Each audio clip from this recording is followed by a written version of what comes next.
আপনারা যে মন্তব্য বা ইত্যাদি কথা বলছেন, রায় তার কোনো রিফ্লেকশন নেই। অবজারভেশন বা মন্তব্য এটা তো একটা আর্গুমেন্টের সময় একটা হতেই পারে একটা আদালতে 2.5 ঘন্টা 3 ঘন্টার মধ্যে। সেটা দিয়ে আদালত বা আইনের কিছু আমার যায় আসে বলে মনে হয় না।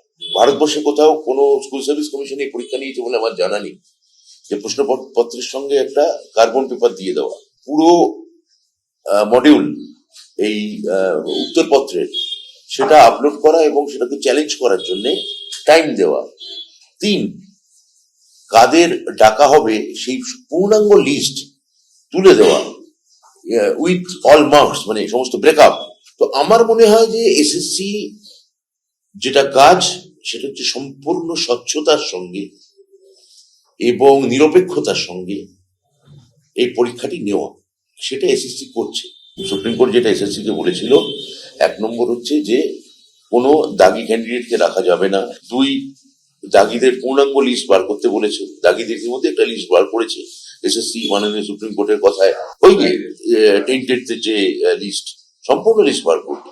এবং আমরা এখনো এই নিয়োগ প্রক্রিয়া স্বচ্ছতার সঙ্গে শেষ করার ব্যাপারে শুধু আশাবাদী নয়, বদ্ধপরিকর।